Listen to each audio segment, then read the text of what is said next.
Donc voilà, voilà. Donc bonjour, j'espère que vous allez bien. Donc c'est avec un grand plaisir que je vous assure pour ce semestre, pour cette première année, le module du management 1. C'est un module général qui a pour but de vous initier, de vous faire découvrir le monde de l'entreprise en vous initiant un peu aux différentes fonctions, à l'environnement de l'entreprise et les caractéristiques d'une entreprise. Donc voilà, l'objectif de vous êtes inscrit dans un cycle de formation licence d'études fondamentales, sciences économiques et gestion, dont la finalité est de former des futurs économistes, des cadres d'entreprise et des responsables dans les domaines de l'économie et de la gestion des organisations, dotés à la fois du savoir, du savoir-faire et du savoir-être. Donc l'approche pédagogique est une approche par les compétences. Donc là, on cherche à développer des compétences managériales de manière à vous faire comprendre principalement le monde de l'entreprise et ses caractéristiques.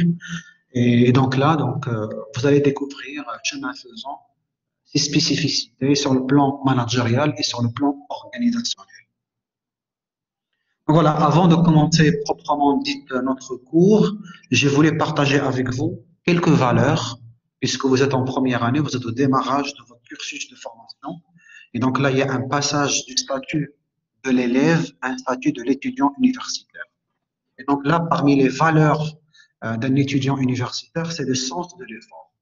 Donc là, il s'agit principalement de renforcer chez les étudiants la valeur du travail, le sens de l'effort et la complexité donc des phénomènes scientifiques en base fondamentale de la mission de chacun et du succès. Donc là, vous êtes de plus en plus considéré comme étudiant, donc vous êtes autonome, vous êtes mature et grâce au sens de votre effort que vous devez donc réussir votre cursus. Donc, ce que je vais vous présenter, ce n'est qu'une synthèse d'un cours détaillé et profond. Je vais partager avec vous des fichiers bien détaillés par rapport au cours, mais vous devez compléter par des lectures, par des recherches documentaires, de manière à alimenter au fur et à mesure vos connaissances en matière du management et de la gestion des organisations ou des entreprises en général. Je vous conseille aussi de télécharger à travers Play Store sur vos téléphones ou même en ligne, vous téléchargez des dictionnaires généralistes pour la langue française, puisque c'est pas évident de suivre un cours animé à travers un français académique, un français relativement soutenu. Et en même temps, je vous conseille de télécharger un dictionnaire économique de manière à vous aider à comprendre les concepts économiques, les concepts managériaux, pour pouvoir suivre le déroulement à la fois de mon cours relatif au management général, mais aussi les autres matières ou les autres modules que vous aurez par rapport à ce semestre. Deuxième valeur d'un étudiant universitaire, c'est la créativité. Donc là, il s'agit d'inculquer aux étudiants le sens de l'initiative et de la créativité comme condition impérative de la vie et de la mobilité sociale au sein des entreprises modernes. Donc là, tout simplement, on vous pousse à aller au-delà de ce qui est fourni par le professeur. Moi, je vais vous livrer une synthèse sur un fichier que vous allez lire et je vais l'expliquer au fur et à mesure tout au long de ces séances programmées. D'ailleurs, on aura 2 séances par semaine de manière à avancer rapidement et récupérer le retard enregistré vu les circonstances actuelles. Mais bien entendu, vous devez toujours compléter votre formation grâce à l'auto-prise en charge, donc l'auto-formation, pour un peu suivre le déroulement des différents modules, des différentes matières, pour pouvoir se familiariser à cet environnement de l'économie et de la gestion. Le sens de la décision, donc là, vous êtes étudiant, vous êtes considéré comme des personnes matures, autonomes, et par conséquent, vous devez prendre des décisions, puisque vous êtes libre d'assister ou de ne pas d'assister au cours, et par la suite, vous allez assumer les conséquences de vos décisions. Et donc là, faire assimiler aux étudiants le fait que diriger, c'est choisir, et donc analyser les données, se fixer des priorités et faire preuve de courage pondéré en décidant devant des alternatives multiples. On va le voir. En entreprise, un manager est un décideur parce que c'est lui qui va fixer les choix que l'entreprise doit faire en matière de la gestion de ses activités, mais aussi par rapport à la stratégie qu'elle doit réaliser, etc. Et donc là encore, en étant étudiant universitaire, vous avez aussi la responsabilité de décider librement par rapport à votre cursus et par rapport à votre formation. Et par conséquent, vous serez le premier responsable de votre décision. L'autoprise en charge, donc vous devez toujours, comme je vous ai dit, s'auto-former, chercher des documents. Donc aujourd'hui, avec l'Internet, vous avez l'accès aux ouvrages, l'accès à des cours de d'autres universités. Et donc là, pour compléter ce que je vais vous présenter, donc vous avez la possibilité de chercher d'autres documents d'appui pour pouvoir lire et approfondir vos connaissances. L'immunité, donc là, il faut être modeste avec soi-même, puisque tout au long de cette interaction, donc, vous avez le droit d'être d'accord, de ne pas être d'accord. Et grâce à l'argumentation scientifique et académique, on va essayer de co-construire ensemble la connaissance ou le savoir relatif à ce contenu. Et vers la fin, le sens de l'éthique, c'est-à-dire les valeurs, pour que vous soyez honnête avec vous-même. Donc là, par conséquent, vous êtes au centre de nos préoccupations. Donc on va essayer, dans la mesure du possible, de répondre à vos attentes. Et on va communiquer ensemble sur la plateforme d'espace numérique de travail.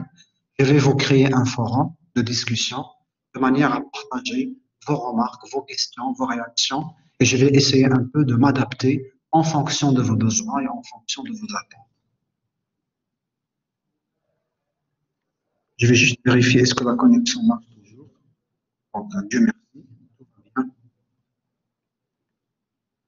Voilà, les compétences cherchées, donc à travers ce cours, donc l'étudiant doit être capable de comprendre préalablement les théories, les principes et les méthodes de la gestion de l'entreprise et aussi le processus de prise de décision stratégique en entreprise.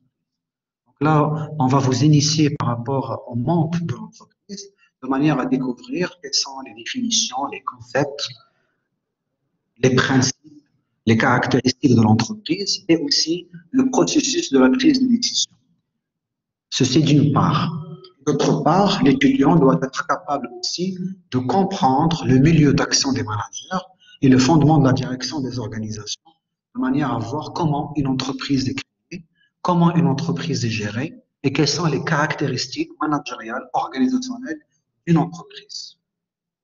Donc, il n'y a pas de prérequis puisque vous êtes au démarrage, vous êtes en première année, et donc on va commencer ensemble, indépendamment de vos spécialités, puisque comme vous le savez, nous recevons des bacheliers scientifiques, économiques, de la littérature, les sciences humaines. Et donc, c'est un démarrage collectif et là, on va vulgariser, simplifier et au fur et à mesure, vous allez donc découvrir avec moi.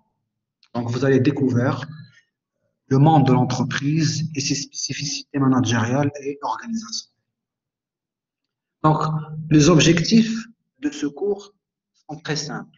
D'abord, on doit définir l'entreprise.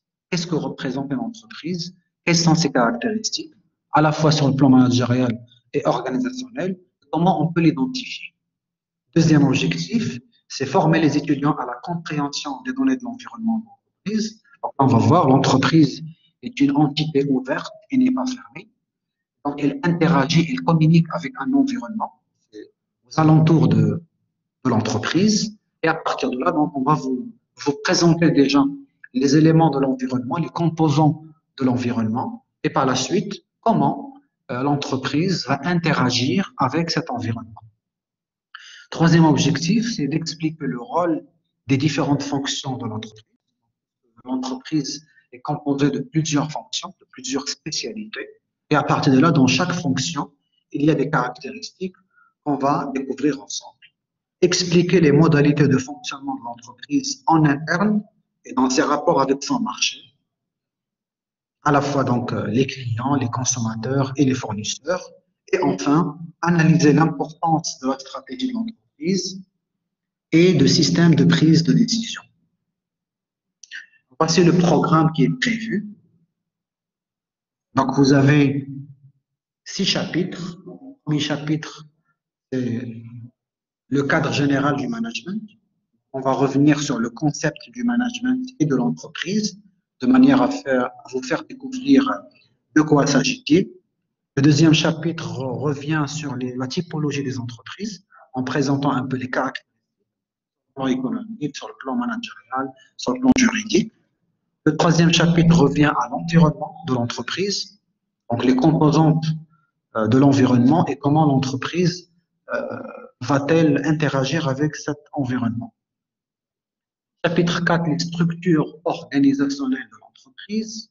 Chapitre 5, les principales fonctions de l'entreprise. Et en dernier lieu, le 6e chapitre, où on va rediscuter la question de la stratégie de l'entreprise et du système de prise de décision.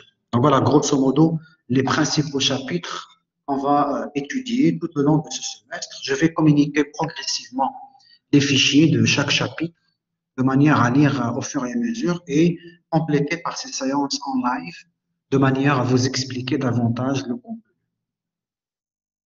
Voilà, vous aurez un cours sous format synthèse et par la suite, on va faire des travaux dirigés, c'est-à-dire des exercices, des études de cas, des textes et des applications, de manière à vous illustrer, bien entendu, le contenu en question.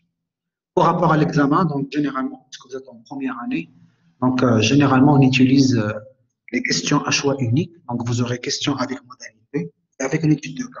Là, on va y revenir longuement. Donc à la fin de ce cours, je vais vous présenter des exemples par rapport aux examens et aussi la méthodologie et l'approche d'évaluation pour pouvoir comprendre le déroulement méthodologique de l'examen. Voilà une orientation bibliographique. Donc voilà, je vous présente des exemples, une liste bibliographique pour pouvoir lire au fur et à mesure.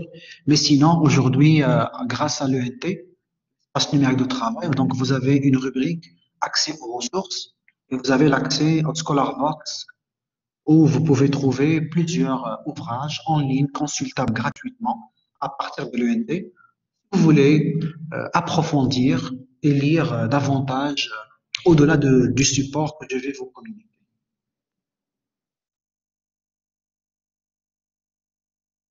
Voilà, on va commencer aujourd'hui par le premier chapitre.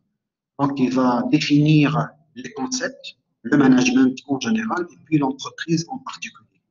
On va voir un peu comment on caractérise l'entreprise de point de vue économique, mais également juridique. On va voir un peu les réalités que représente l'entreprise et par la suite, on va voir le fondement de l'analyse de l'entreprise. Voilà, en guise d'introduction, pour comprendre les réalités multiples et variées de l'entreprise, il est nécessaire de l'approcher sous divers angles et cadres d'analyse qui en montrent la complexité afin d'en proposer une définition synthétique. Donc là, l'entreprise est un objet multiforme parce qu'il y a plusieurs dimensions qu'on peut analyser. Il y a d'abord la dimension humaine, puisque une entreprise, une affaire entrepreneuriale au sens large, c'est avant tout des ressources humaines. Donc, il y a un ensemble d'entrepreneurs, il y a des salariés, il y a des collaborateurs qui vont se réunir pour créer donc une activité économique. Et donc là encore, la dimension humaine ou la dimension sociale est importante. Au-delà de la dimension humaine, il y a aussi la dimension économique. Vous allez le voir en introduction à l'économie, vous allez considérer l'entreprise comme un agent de production, une unité de production. Sur le plan économique, une entreprise est un agent qui va utiliser des facteurs de production, vous allez voir en introduction à l'économie, facteur travail, facteur capital, et il va donc utiliser ces facteurs de production pour offrir un bien ou un service, donc un bien matériel, tangible, ou un service immatériel, intangible, destiné à être vendu sur le marché. Donc là, au niveau du management, on complète cette approche économique que vous allez voir en introduction à l'économie, mais on va dire attention, l'entreprise n'est pas uniquement une unité de production ou de répartition de richesse, l'entreprise aussi est une réalité humaine, une réalité sociale parce qu'il y a des êtres humains qui travaillent quotidiennement pour la bonne marche de de cette entreprise. Et donc, à partir de là, donc, il n'y a pas une entreprise, il y a des entreprises, parce que les entreprises ne se ressemblent pas. Donc, nous sommes face à un ensemble hétérogène, c'est-à-dire qu'on a plusieurs formes, plusieurs types d'entreprises. Et à partir de là, on va procéder à une classification de manière à identifier les caractéristiques des entreprises sur la base des critères juridiques, c'est le statut juridique de l'entreprise, mais également des caractéristiques économiques, comme par exemple la taille, en distinguant la grande entreprise, la moyenne et la petite. Et aussi le secteur d'activité. On va distinguer l'entreprise commerciale de l'entreprise industrielle, de l'entreprise agricole ou même de l'entreprise de service. Donc, on va y revenir. Bref, en guise d'introduction, vous devez savoir, vous devez comprendre que l'entreprise représente une réalité plurielle, une réalité diverse, puisqu'il y a une multiplicité d'approches ou de dimensions à analyser pour la définir et pour la caractériser.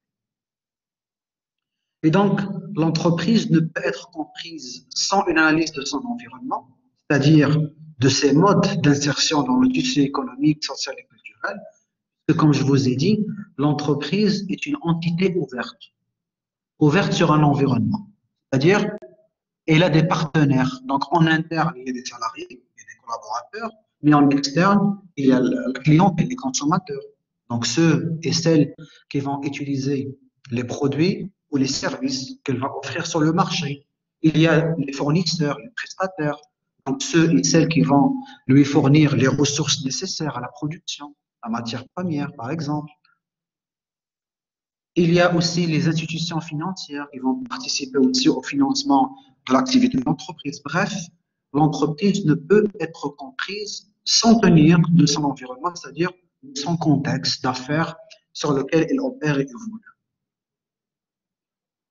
Et donc, il s'agit d'un objet qui est relativement divers, avec plusieurs approches qui vont donc permettre d'identifier, de caractériser l'entreprise, ce que représente une entreprise. C'est ce qu'on va essayer donc d'étudier au niveau du premier chapitre de manière à caractériser l'entreprise. Donc voilà, commençons par les définitions. Comment on va définir le management? Comment on va définir l'entreprise? Donc voilà, le management est un concept issu des États-Unis d'Amérique. Donc c'est là où on a vu l'émergence ou l'avènement du concept. Et donc, elle a des racines purement latines. Donc, elle est composée de deux concepts. Manus, qui veut dire main, et aussi manager, signifiant donc manœuvrer, conduire, qui donna au XVIe siècle en France le mot ménager ou disposer. Et donc, le concept de management renvoie à un art de conduire, de diriger, de manier. Et donc, c'est à travers l'action de bien régler et de bien disposer. Donc là, il s'agit d'un art parce que le management est l'affaire de l'humain. Ce n'est pas l'affaire des machines. Donc, il n'y a pas des techniques qui sont relativement, je dirais, standardisées, puisque le management ne peut pas être étudié, analysé ou appréhendé sans tenir compte de la dimension humaine. Qui décide au sein de l'entreprise, c'est le manager. Le manager, c'est la personne, c'est l'être humain qui va piloter, qui va gérer les activités, les ressources d'une entreprise. Et à partir de là, donc, on parle de l'art de conduire. Conduire une entreprise, c'est la ramener d'une situation initiale à une situation plus meilleure en essayant de la faire croître. Et donc là, on parle de développement des activités, le développement de l'entreprise. Donc, il est intéressant de constater d'ailleurs que toutes ces notions se retrouvent dans le principe de manager. Manager, c'est la personne qui gère l'entreprise ou la structure. Et donc, le manager implique une activité globale qui met aussi bien en œuvre l'expérience de l'être humain, de la personne, le bon sens de cette personne, que la philosophie, donc, d'une manière générale. Donc, ce que sont les valeurs, les pensées et les idées du manager proprement. Donc, l'organisation du travail et la finalité du management résident dans la part rationnelle de l'activité humaine. Donc là, à partir de là, on ne peut pas définir le management sans tenir compte des caractéristiques individuelles, comportementales et humaines du manager. Le concept de management signifie gestion, donc gérer les activités, donc gérer les ressources pour réaliser des objectifs. Direction, donc diriger, c'est spécifier les voies, les trajectoires que l'entreprise ou l'entrepreneur doit prendre pour atteindre ses objectifs, donc créer de la richesse et réaliser donc des objectifs escomptés, donc les objectifs fixés préalablement.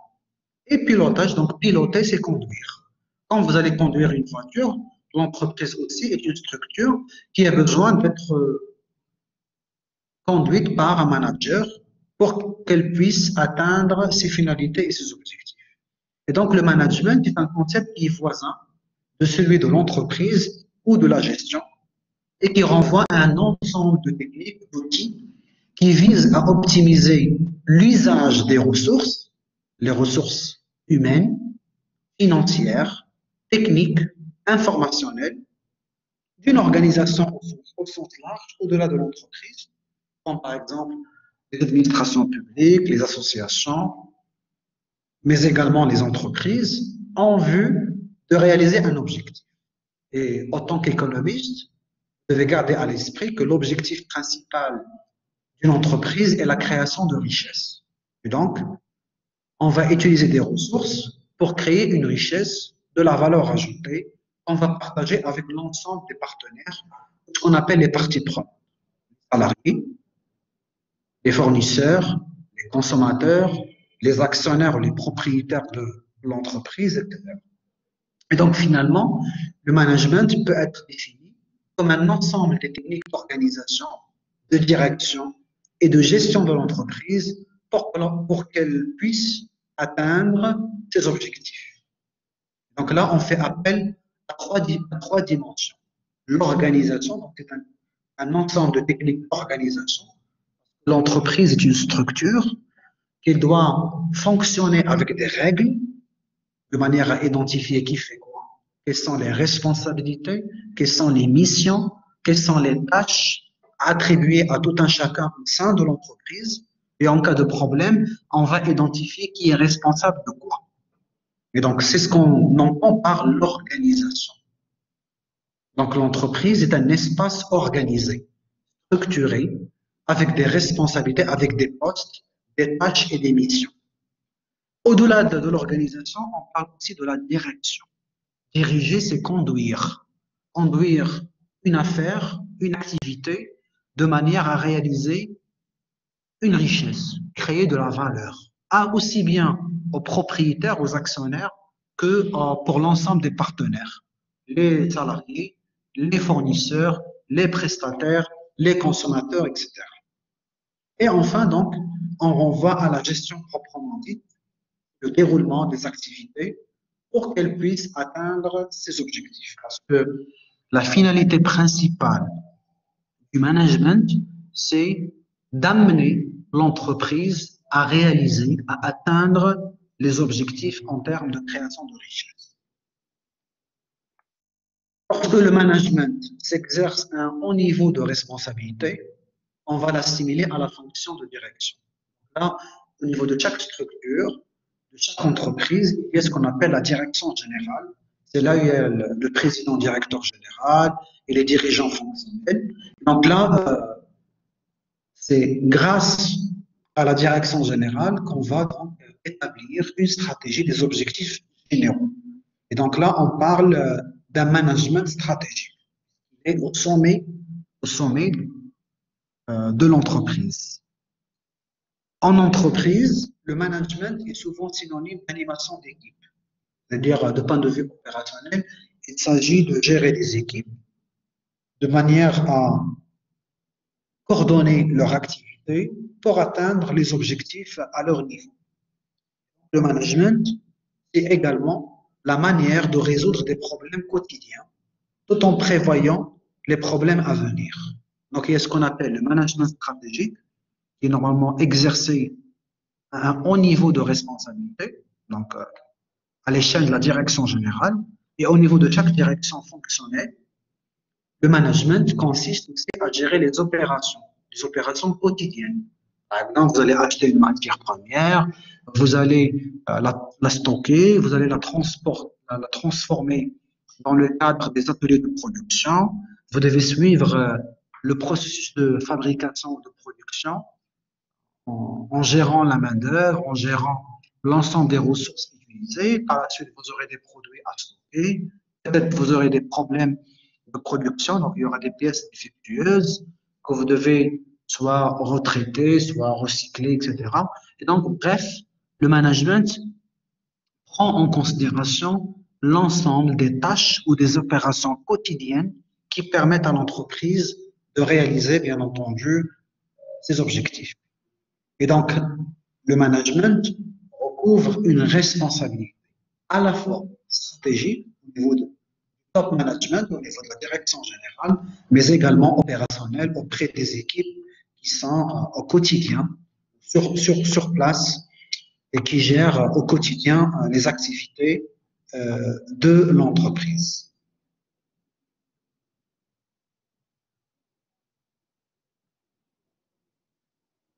Donc, vous y êtes? Vous arrivez toujours à m'entendre?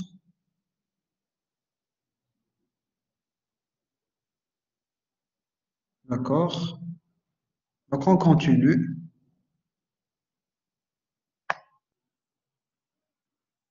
Le manager est celui ou celle qui fixe une stratégie et doit ensuite mobiliser les ressources et les énergies pour mener cette stratégie jusqu'au bout.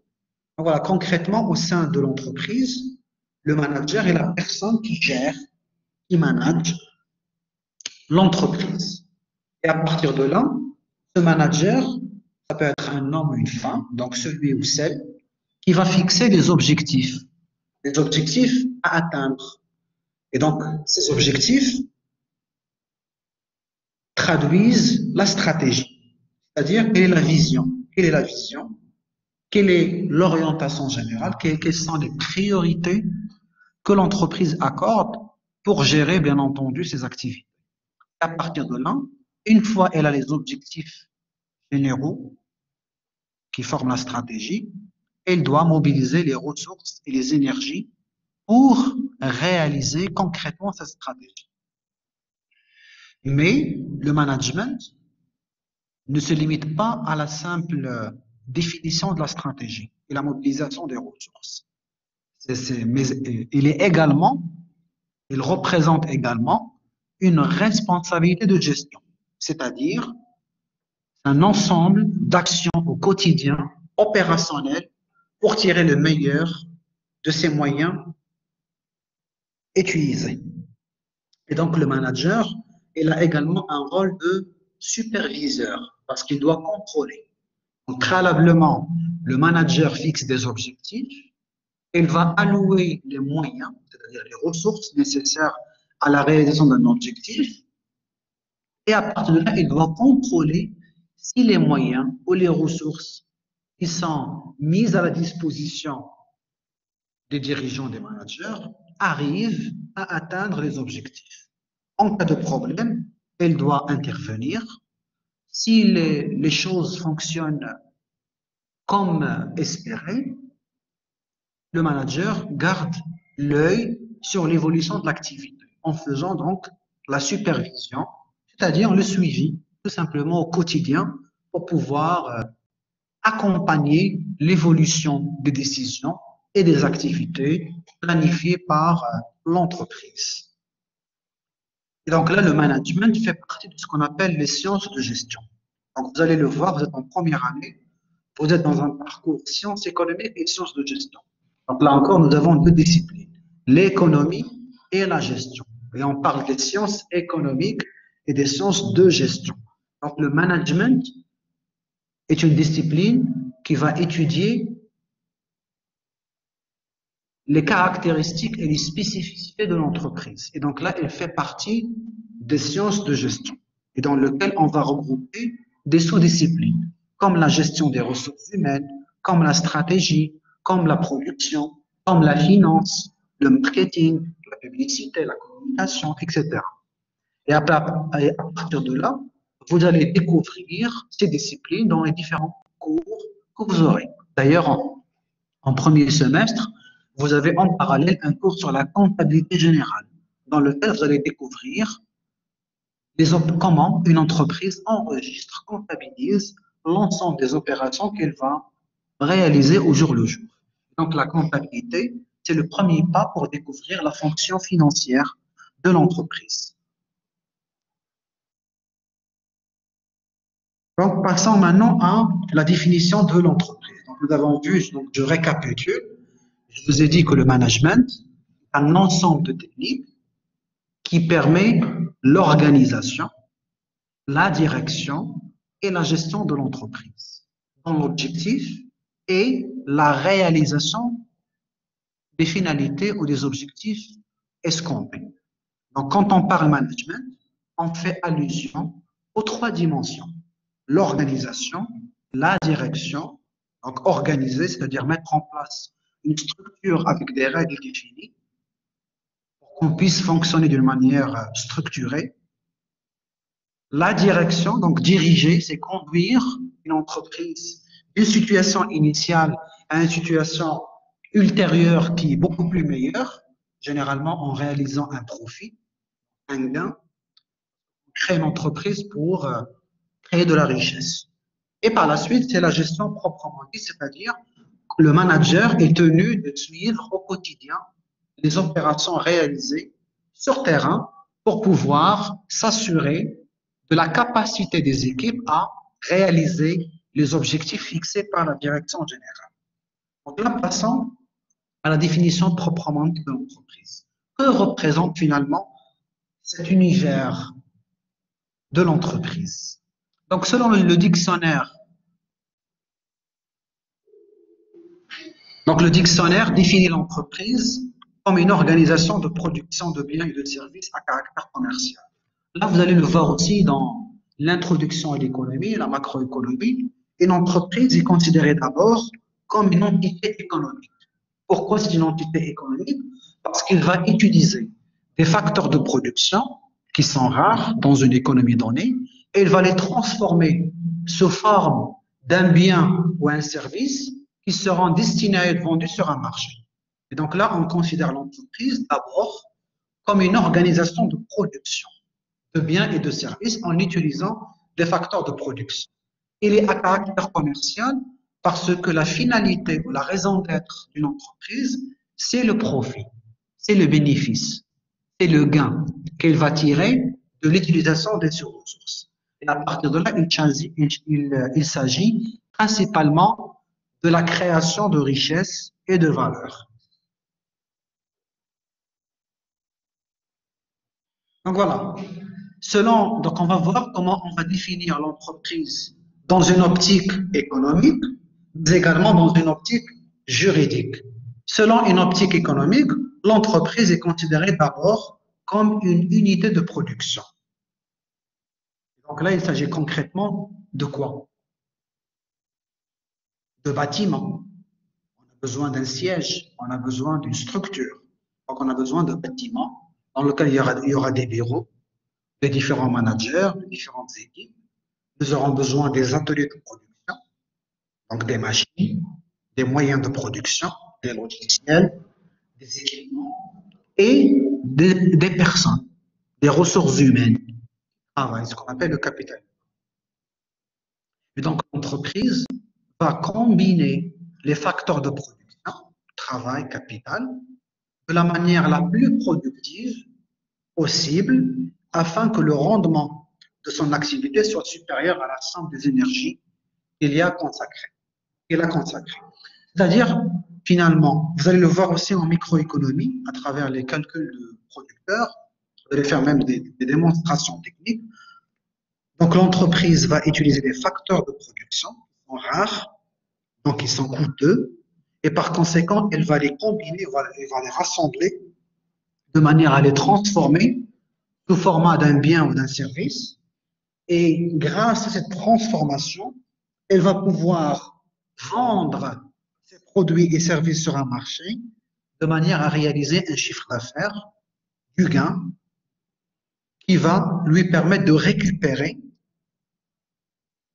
les énergies, les efforts qu'elle a consacrés pour produire les biens et les services sur le marché. Au-delà de la production, on vous a dit que sur le plan économique, l'entreprise est un agent économique qui produit des biens et services grâce à l'utilisation des facteurs de production en les transformant. Au-delà de la production, l'entreprise constitue également une unité de répartition. Qu'est-ce qu'elle va répartir? Répartir, c'est quoi? C'est partager. Donc, elle va répartir la richesse créée. Comme je vous ai expliqué, on aura des matières, des facteurs de production, on va les transformer en biens et services, on va les vendre sur un marché, puisque l'entreprise elle a un caractère lucratif, commercial, elle cherche à vendre pour avoir de l'argent, pour avoir du gain. Et grâce à cette vente, grâce à ce chiffre d'affaires, elle va créer de la richesse. Cette richesse sera répartie, sera partagée entre l'ensemble des personnes, des partenaires qui sont à la source de cette richesse. Parce que vous ne pouvez pas créer de la richesse s'il n'y a pas l'effort des collaborateurs, s'il n'y a pas la matière des fournisseurs, des prestataires, s'il n'y a pas les consommateurs qui vont acheter le produit pour, bien entendu, vous livrer de l'argent. Et à partir de là, l'entreprise va créer de la richesse qu'elle va partager avec ses partenaires. Donc, les richesses créées servent à rémunérer l'ensemble des agents économiques ayant participé à l'activité de production ou de prestation de services de l'entreprise.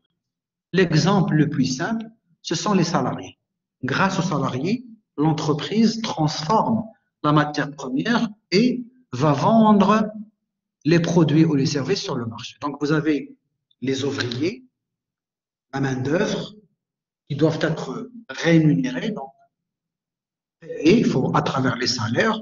Vous avez aussi des commerciaux qui vont prendre la charge de commercialiser, donc de vendre les produits et les services sur un marché. Et à partir de là, ces personnes, ces collaborateurs, les salariés, doivent être rémunérés d'avoir contribué grâce à leur effort de travail à la création, à la transformation des facteurs de production, des ressources en produits ou services. Il y a aussi les fournisseurs. Les fournisseurs, parce que c'est eux, elles, qui vont vous fournir la matière première nécessaire à la production. Et donc, grâce aux fournisseurs, vous allez avoir la matière pour produire le bien ou fournir le service en question.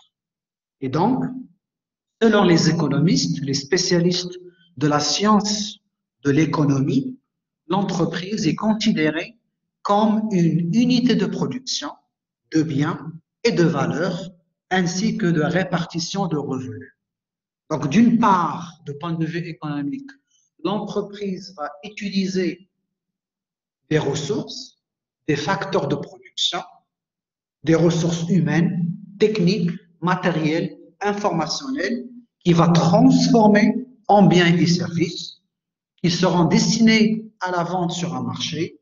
Et grâce à cette vente, l'entreprise va créer de la richesse qui va répartir sous format de revenus, comme les salaires, comme les prestations pour les fournisseurs, etc. Et donc, l'entreprise est une forme de production par laquelle, au sein d'un même patrimoine, donc les bâtiments, les machines, les ressources humaines, les équipements, on combine les prix des divers facteurs de production apportés par des agents distincts du propriétaire de l'entreprise envie de vendre sur le marché un bien ou des services et pour obtenir un revenu monétaire qui résulte de la différence entre le prix de vente et le prix de revient. Donc, le prix de vente, c'est ce que vous allez recevoir en contrepartie de la vente de produits ou de services. Le prix de revient tient compte de l'ensemble des charges ou des coûts que vous allez supporter. Parce qu'avant de fournir un service ou de produire un bien, vous allez utiliser des matières premières, de la main-d'œuvre, des charges liées à la distribution, au stockage, à l'emballage. Et donc, tout ça constitue les composants du prix de revient. Combien m'a coûté la production d'un bien?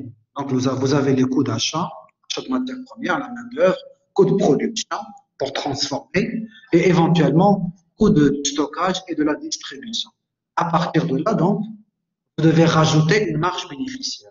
Donc, souvent, le prix de vente égale le prix de revient plus une marge bénéficiaire que l'entreprise va gagner en contrepartie de la production. Et cette marge bénéficiaire, le bénéfice, sera rassemblé sur chaque unité produite de manière à créer ce qu'on appelle la richesse. Cette richesse sera répartie entre l'ensemble des agents ou des acteurs qui contribuent, bien entendu, à la réalisation de cette richesse.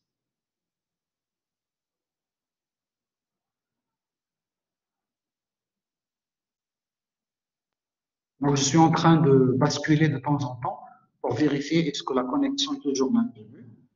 Donc là, nous avons vu donc deux perspectives, unité de production, unité de répartition. Donc là, cette définition permet de préciser les traits, les caractéristiques suivantes. Donc, une entreprise se caractérise par l'existence d'un patrimoine. Qu'est-ce qu'on entend par le patrimoine? C'est l'ensemble des biens possédés par l'entreprise que vous allez enregistrer dans le bilan. Dans votre cours de comptabilité générale, vous allez voir la notion du bilan. Un bilan, c'est un tableau composé par deux éléments. L'élément actif qui représente les emplois, l'élément passif qui représente les ressources. Sur la partie active, vous allez avoir l'ensemble des biens que l'entreprise possède. Un bâtiment, un terrain, une machine, des équipements, matériel de transport, matériel informatique, etc. Et donc là, quand on va définir l'entreprise de point de vue économique, on fait référence à l'existence d'un patrimoine, un ensemble de biens qui sont possédés par l'entreprise et qui sont utilisés pour produire effectivement un bien ou un service. Deuxième caractéristique ou deuxième trait qui permet d'identifier ou définir l'entreprise, c'est la combinaison économique des facteurs de production. Comme je vous ai expliqué, l'entreprise utilise plusieurs facteurs. Facteur travail, facteur capital, qui matérialisent des ressources. Donc, vous avez la matière première, vous avez le capital humain, les ressources humaines, etc. Et grâce à ces utilisations, vous allez transformer ces ressources en produits ou services qui sera destiné à la vente. Et grâce à cela, vous allez réaliser un gain, un bénéfice. Et donc, vous allez créer de la richesse. Et donc là, il faut distinguer entre les agents qui apportent les facteurs de production et l'entrepreneur. L'entrepreneur, c'est la personne qui crée l'entreprise. C'est le chef d'entreprise. Alors que les autres agents, ce sont les partenaires ou les parties prenantes de l'entreprise. Je vous donne deux exemples. Les salariés, qui sont donc des agents qui apportent le facteur travail, donc les salariés, et grâce aux efforts des salariés que vous allez transformer et vendre les biens et les services sur le marché. Deuxième agent, c'est le fournisseur. Grâce au fournisseur, vous allez avoir la matière première nécessaire pour la transformer en biens et services. Donc là, il faut distinguer entre les agents, donc les personnes qui vous apportent les facteurs de production, donc les ressources nécessaires à la production, et bien entendu, l'entrepreneur, c'est-à-dire la personne qui prend l'initiative de créer l'entreprise.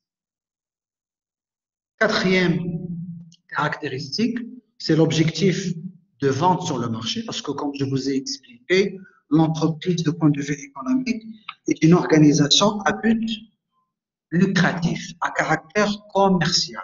Quand on produit un bien ou un service, il est destiné à être vendu sur un marché. Et grâce à la vente, on récupère l'investissement, on récupère les charges et les coûts supportés préalablement à la production. Et la maximisation du profit. Donc là, on cherche à maximiser le gain, le bénéfice qui résulte de la vente, de l'échange du bien contre l'argent sur un marché. Donc, je ne sais pas, est-ce que vous avez des questions jusqu'à ce niveau? De manière à avancer sur le déroulement du cours.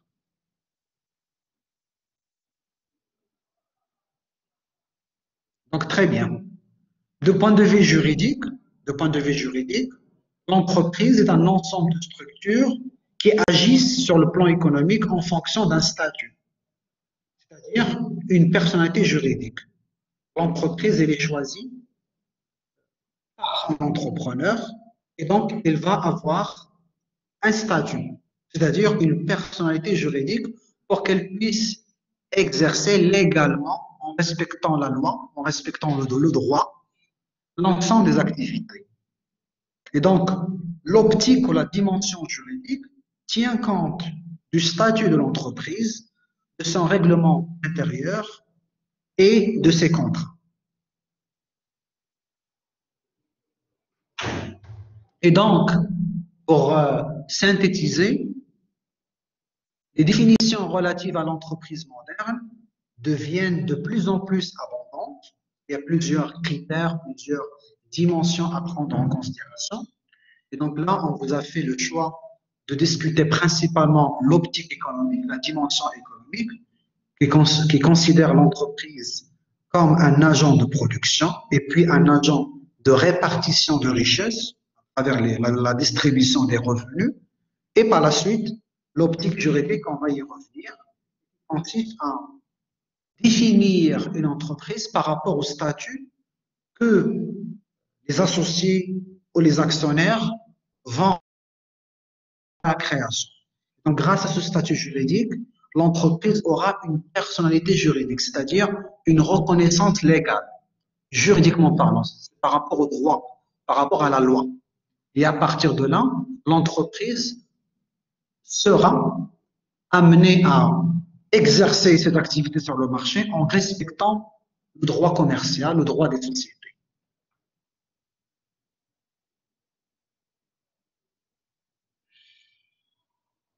Donc là, à travers cet essai synthétique, on prend en considération la dimension économique, la réalité économique de l'entreprise, comme je vous ai expliqué. Donc, il s'agit d'un agent qui utilise des ressources, des facteurs de production, qui va les transformer en biens et services destinés à la vente et de la richesse, des revenus qui en résultent. Et à partir de là, on considère donc l'entreprise comme une réalité économique. Et donc, il s'agit essentiellement d'une organisation qui va créer, orienter et combiner les ressources de manière à augmenter les possibilités et réduire les contraintes qui se présentent sur le marché. Et donc, à travers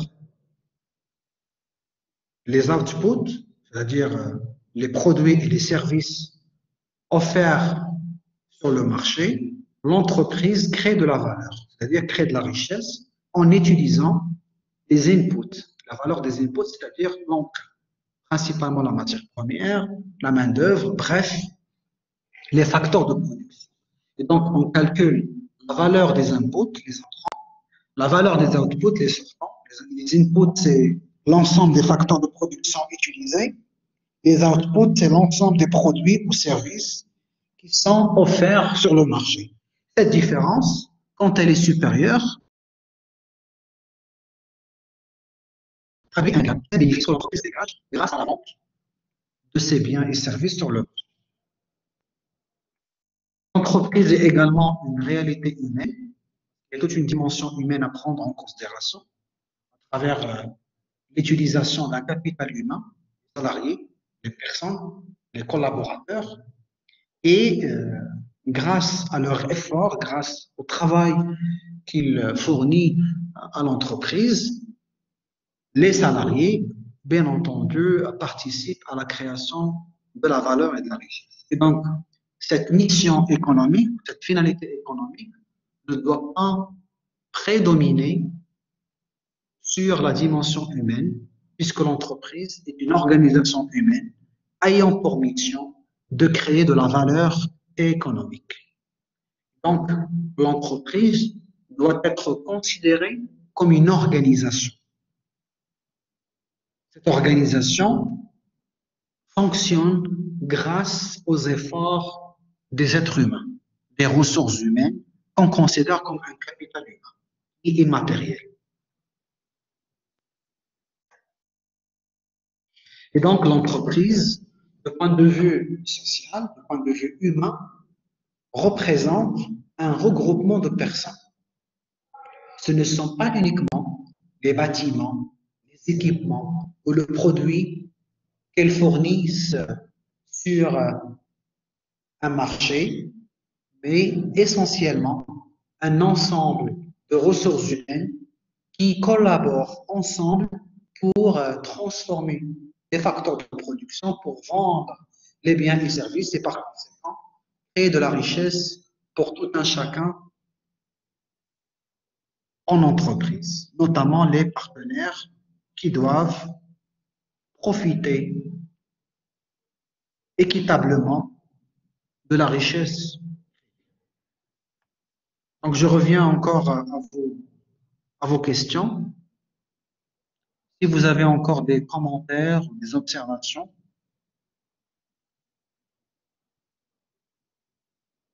Oui, bien sûr, je vais partager avec vous les supports sur l'espace ENT. Donc, je vous demande de consulter régulièrement l'espace ENT de manière à vous fournir les documents, les textes à lire, les supports, etc. On va le faire par chapitre, avec aussi les études de cas et les textes à lire.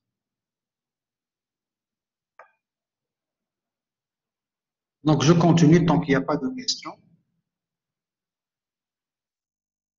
Et en troisième lieu, donc on a vu que l'entreprise représente à la fois une réalité économique, puisqu'il s'agit d'une unité de production et de répartition. On a vu la réalité humaine, parce qu'on n'oublie pas que l'entreprise se définit et se caractérise par rapport aux êtres humains, par rapport au capital humain, aux ressources humaines, les personnes qui collaborent quotidiennement pour transformer les facteurs de production, la matière première, en biens et services et qui vendent sur le marché pour créer de la richesse. Et grâce à leur effort, grâce à leur travail, l'entreprise crée de la richesse. Et donc, troisième dimension, c'est la réalité publique, qui sous-entend l'idée suivante. Toute entreprise capable d'acquérir, d'orienter et de combiner des ressources productives dispose d'un pouvoir d'action qui influencera à des degrés divers le fonctionnement et le développement de la société globale. En ce sens, que l'entreprise apparaît comme une réalité publique. C'est-à-dire qu'au-delà de la dimension économique et sociale, la dimension humaine, l'entreprise a aussi des devoirs à l'égard de la société en général. Puisque grâce aux richesses locales, grâce aux ressources naturelles, par exemple, l'entreprise crée de la valeur et par conséquent, au-delà de la recherche du gain ou du bénéfice, l'entreprise doit tenir compte aussi de la société ou des attentes de la société. Parfois, l'entreprise peut avoir un pouvoir sur le marché, donc sur les citoyens, sur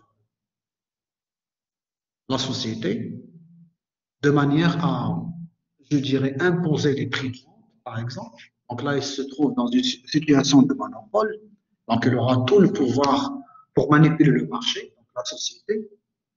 Parfois, suite au phénomène de la concurrence, le pouvoir discrétionnaire de l'entreprise sera réduit en, face à d'autres entreprises qui peuvent fournir le même bien, le même service. Bref, l'entreprise doit aussi prendre en considération la société. Et elle peut éventuellement influencer le fonctionnement et le développement de la société grâce aux activités et aux décisions qu'elle peut donc générer. Et donc, l'entreprise peut exercer un pouvoir sur son environnement et sur les humains, les hommes avec un grand H, à la fois les hommes et les femmes. Et donc, par conséquent, elle sera amenée à subir le pouvoir de son environnement qui déterminera pour l'entreprise un ensemble de possibilités et de contraintes. Comme je vous ai expliqué, l'entreprise ne fonctionne pas toute seule sur le marché. Elle opère, elle évolue dans un environnement.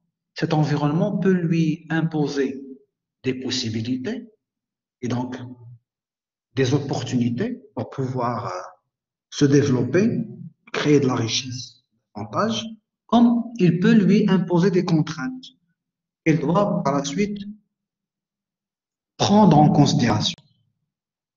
Et donc, il y a la notion du pouvoir. D'une part, le pouvoir que l'entreprise peut exercer sur son environnement et sur ses collaborateurs, sur les humains qu'elle emploie, et également le pouvoir que l'environnement, la société en général, par exemple, peut exercer sur elle-même en lui imposant des contraintes. Et donc, les pouvoirs qui agissent sur l'entreprise sont nombreux et variés. Les plus importants sont les pouvoirs issus de l'État. C'est l'État qui réglemente, par exemple, le marché en imposant des règles, en imposant des critères, des exigences.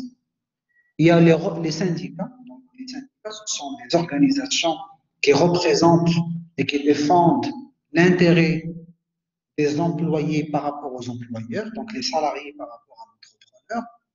Et à partir de là, donc, ces instances peuvent exercer aussi un pouvoir sur l'entreprise, dans le cadre du dialogue social, dans le cadre des revendications des salariés pour améliorer les conditions de travail, le climat social, etc.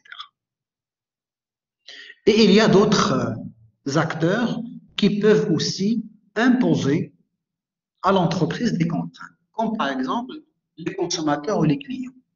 Lorsque l'entreprise évolue sur un marché où il y a de la concurrence, c'est-à-dire qu'il y a d'autres sociétés ou d'autres structures qui proposent le même bien et service, le client a la liberté, a le pouvoir de choisir entre les différentes offres sur le marché. Et à partir de là, il peut exiger des attentes, des besoins spécifiques que l'entreprise doit prendre en considération s'il souhaite maintenir sa survie. Le cas échéant, les consommateurs peuvent boycotter l'entreprise et acheter auprès des concurrents. Donc cela impose un risque commercial parce que vous allez produire un bien, mais vous n'aurez pas la possibilité de le vendre puisque les clients ou les consommateurs ne seront plus intéressés par l'offre de l'entreprise. C'est pour cela que l'environnement, les agents externes, notamment, comme je vous ai expliqué, l'État, les syndicats, également les consommateurs, peuvent imposer des contraintes à l'entreprise de manière à réajuster la production, à revoir certaines caractéristiques techniques du produit, à revoir l'emballage, etc. Le prix même, parfois le prix peut être aussi rediscuté. Et bref, l'entreprise est une réalité publique, c'est-à-dire c'est un système ouvert en interaction avec un environnement. Cet environnement peut lui imposer des contraintes de manière à revoir ou à réajuster son offre.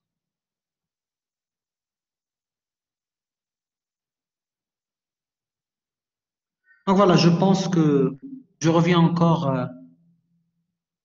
à vos messages si vous avez encore des commentaires, des observations. Est-ce que vous arrivez toujours à m'entendre? Il n'y a pas de problème par rapport au son? Donc voilà, je pense que pour cette première séance, l'objectif principal était de vous présenter le contenu, le syllabus du module,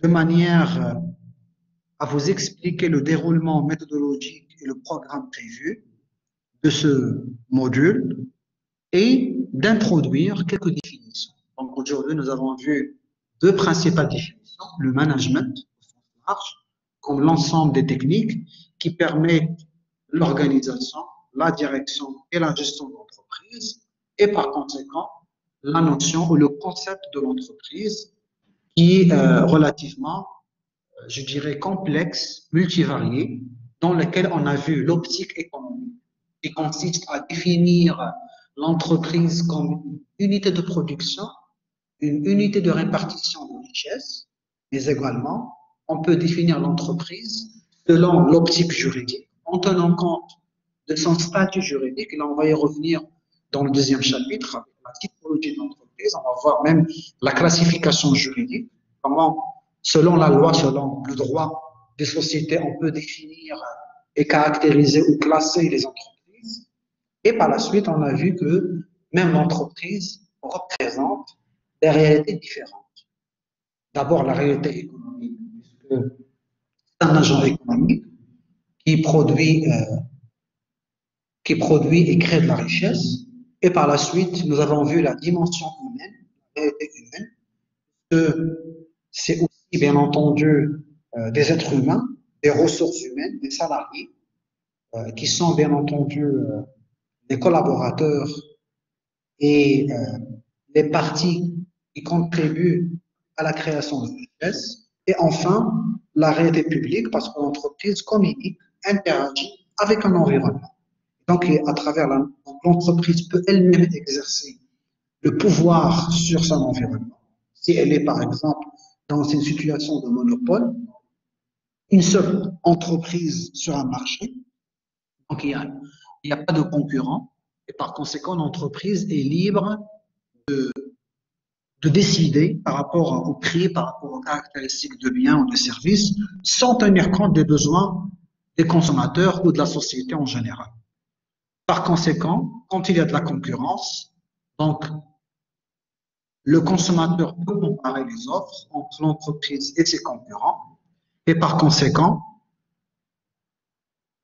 elle aura du mal à se positionner. Donc, elle sera dans l'obligation de satisfaire les attentes, les besoins des consommateurs. Et dans ce cas, l'environnement va imposer des contraintes à l'entreprise. Parce que, à cause du pouvoir des consommateurs et au regard au niveau de la concurrence, l'entreprise sera amenée à maintenir sa part de marché. Pour qu'elle puisse réaliser le gain ou la vente, elle doit répondre aux attentes des consommateurs pour satisfaire leurs besoins. De la même manière, pour l'État, l'État qui peut imposer des contraintes ou même offrir des opportunités à l'entreprise.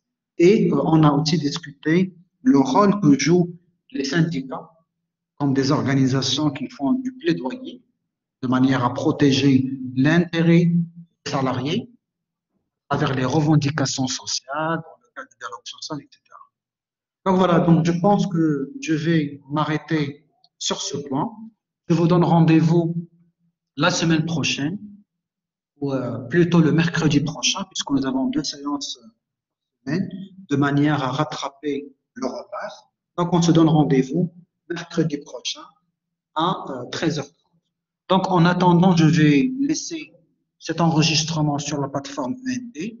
Je vais partager avec vous le premier chapitre, le support du premier chapitre sur l'espace court, et je vais créer un forum de discussion de manière à me faire part de vos commentaires, de vos questions, de vos réactions, pour pouvoir par la suite vous expliquer davantage les éléments que vous n'avez pas compris.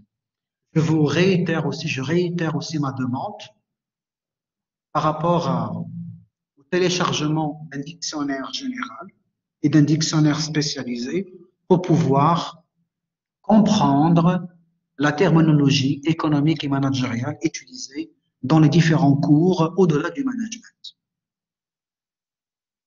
Donc voilà, donc je veux remercier donc, et on se donne rendez-vous pour le mercredi, Inch'Allah, à 13h. Voilà, donc bonne journée et à très bientôt.